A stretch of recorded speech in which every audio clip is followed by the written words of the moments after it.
I get asked about texting all the time in my one-on-one coaching sessions, live or online. And I do understand why. Texting can be a frustrating topic, to say the least, right? It's usually always the cute ones, the ones we're into that don't respond. And it's just disheartening, frustrating when you meet a girl, you have a conversation, you kind of get excited, you imagine going on a date with her, and you send her that first text after she gives you her number, and then no response. And then you think, okay, maybe she's busy, maybe she's already asleep, so you let it cool down for a day or two. You send her another text, and again, no response. So texting is a huge topic in the dating sphere, and I want to talk about it because I think there are some misconceptions around texting. So in this video, I'm gonna give you my take, and I'm gonna give you a lot of clarity on why girls just not respond to you, why your texting sucks, and what are the real reasons for that. The first thing you have to understand is that it's probably not that your texting sucks, but your social media sucks. Or even worse, you don't have a social media. What? Texting in 2023 is just not the thing anymore. It's coming across as too needy when you do it with someone that you just don't know that well yet. The reality is she will judge you based on your Instagram profile, because at the end of the day, we live in a time now where people spend a lot of time on social media, where they build their pages, where they represent something there, where they learn visual storytelling there, where they share little bits throughout their day through the story feature on Instagram. And if you are not there, then the question is, well, why not? Why is he not trying to connect with people, right? So it can come off as a bit weird. And that's a recent change. When I was coaching guys 4 or 5 years ago, it was okay not having Instagram. Girls didn't, bother with it. It was normal. Maybe you had a Facebook profile that you checked in with once a week or so. But these days, it's just different, especially with the more younger girls that I assume you might want to meet if you're watching this video. I know it can be overwhelming to think about creating a profile and constantly updating it and getting good photos and what do you need to hire a photographer now, and then posting stories every day and so on. That's why a lot of guys don't do it. But really, I would say it's kind of like a website. You build it once, you make it beautiful, you make sure it works and it's all connected, and then you maybe update it once a week or once a month depending on your business. So this is the way you should see it, because you should really get excited about the opportunity that social media gives you. Yes, I'm leaving all the toxic stuff apart now, and doom scrolling and addiction and dopamine, but let's focus on the creation part versus the consumption part. It's such an incredible tool to stay in touch with people. When you text a girl and she doesn't respond, well, now you come off as needy. But if you post a story, a 10-second video about something you're up to, or that you observed, or that you're currently reading, or whatever it is, it doesn't matter. Now she's consuming that if she's still following you, if she's still remotely interested in you. Imagine you just post 10, 20 seconds of stories on average per day. You don't even have to post every day. Sometimes there's more going on in your life, sometimes there's less. Well, that's like a minute or two per week, right? So that's like having a 5 to 10 minute conversation with the girl every month. If you do that regularly with a lot of girls at the same time who still follow you, so they're still remotely interested, imagine how much better she knows you, how much more comfortable she will be with you, how much higher the likelihood is that she will say yes when you invite her to a house party, the higher likelihood when she will say yes when you invite her out for a date or for some activity.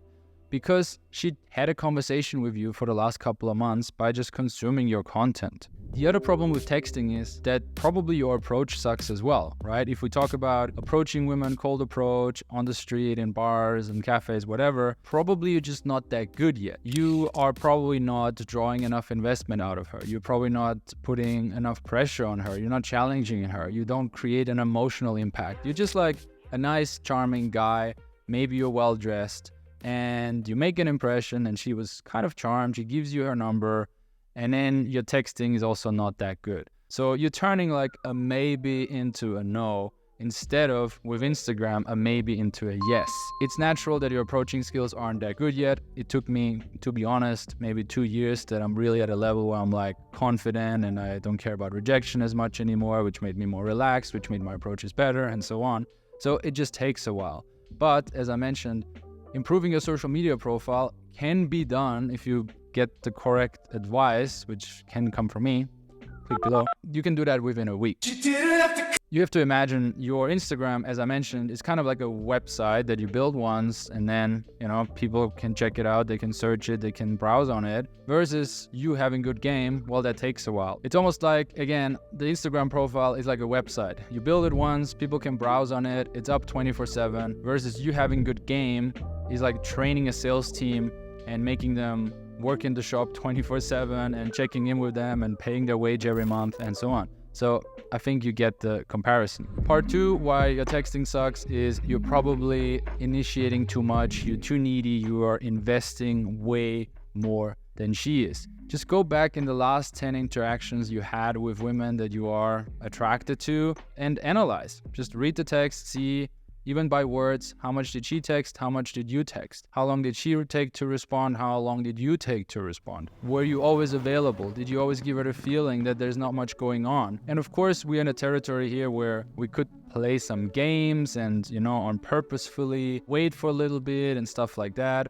Okay, I'll talk about this a bit later as well, but clearly your whole behavior, the way you approached her, the way you asked for her number, the way you instantly texted her, the way you wanted to push things to a date straight away, maybe even the way you dressed and the way you represent yourself on social media just tells her, not so high value guy, not really abundant. I would rather have a guy who is more in demand. That's just the reality of the sexual marketplace if you see it like that. And that can be tricky because if you've never felt yourself how it feels to create mystery in a woman, to let her seduce you, to let her chase you a bit, you're probably a little bit in confusion of where you even stand in the sexual marketplace, and you're probably overestimating your level, and therefore you think it's okay to text that much, but the results will speak for themselves. Now, some dudes in the PUA space try to combat that needy behavior by texting in a cool way that shows status and that shows that you're busy and in demand and you have other girls and you have standards and you're flirtatious and sexual.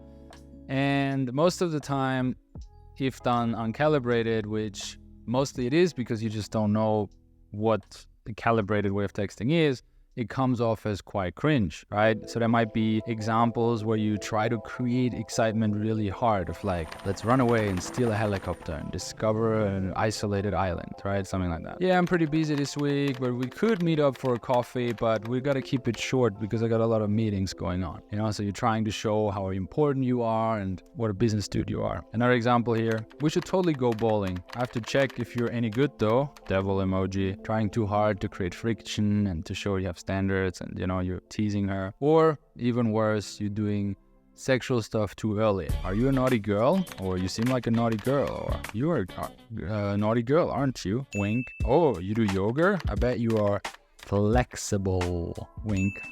And so on. So obviously playfulness and flirtation and even sexual texting has its place, but most guys are doing it too early and it comes only from their side, especially with higher level women who are more in demand, who are way over average attractiveness. It should come from their side first a little bit. They should show you indicators of interest, how the PUA community always called it. They should look at you. They should maybe ask you questions. They should touch you on the shoulder first. They should reveal something crazy and sexual about themselves first, right? So there's a very delicate balance between how much the guy initiates and how much the woman initiates.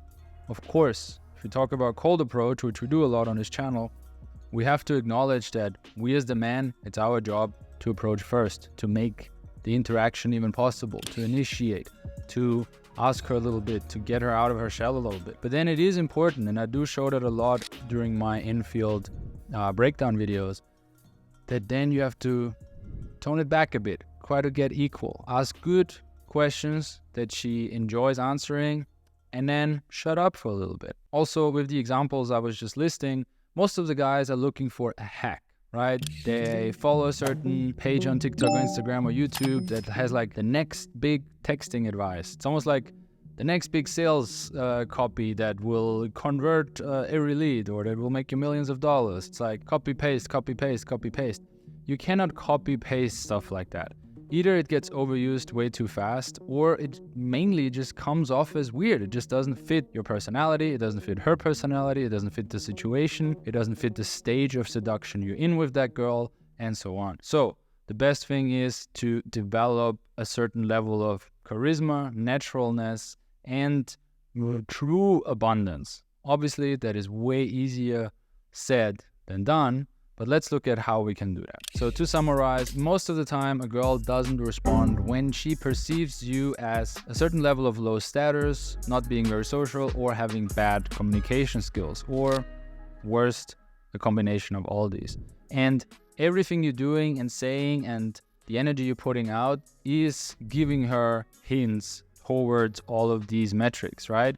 The way you talk, the way you stand, the way you hold eye contact, the way you choose questions. Do you ask her the same boring question that every other guy asks her? Are you a little more creative? Can you shut up? Are you always in her face? Do you respond really fast? Oh, and so on. How do you dress?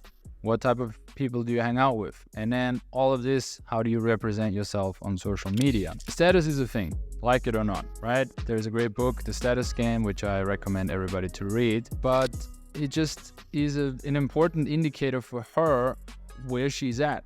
You know, I once met a girl on the street. It was in Hungary, and it was like 10 minutes before one of our dating workshops. We always work with roleplay girls during these workshops. So 10 minutes before the class started, I approached a girl. She rejected me, not in a bad way. She was just like, nah, thanks, no, sorry. Maybe she even said I have a boyfriend or something like that. Clearly as an excuse to get away this time. You know, sometimes it's real, sometimes not. Point is, 15 minutes later, she shows up to the class as one of the roleplay girls. I didn't know because I wasn't organizing the group of ladies for this particular workshop. So suddenly I was a teacher. Suddenly my status was higher. Suddenly I was explaining other guys what to do. I was talking in front of a crowd. I was being filmed. You know, it's like, oh, suddenly my status rose versus the guy who approached, maybe not even in a good way. Maybe I was tired. Maybe my voice was weird on the street. Okay. So suddenly she was into me. Is that a bad thing? Is she a hoe? Is she a bitch for, you know, changing her opinion about me just based on status? No, of course not. We have to acknowledge that suddenly I'm in a more powerful position. It is more attractive. I clearly worked on my craft. I'm hustling, I'm producing videos, and all of this is attractive. All of this is what makes me a man and what raises my market value. And now, you know, when she maybe perceived me as under her, now she perceives me as over her, and it's just how it is. We have to accept that. There's nothing shameful about her using these metrics to make an assessment if she wants to date me or not. Imagine she would give everybody who wants to have sex with her attention. She would be so fair. She would give every guy a chance. You know, a hot woman would have to give like 50 guys a day a chance. Like, what does she get out of that? It's exhausting. She would be depressed and exhausted very quickly. So the question remains, how do we build status? How do we build our personality? How do we become charismatic to women and to guys as well? Well, I would argue cold approach is the best and most efficient and fastest way to do so. Of course, we should work on our fitness and look good. We should work on our fashion. We should work on our career. All that is good, right?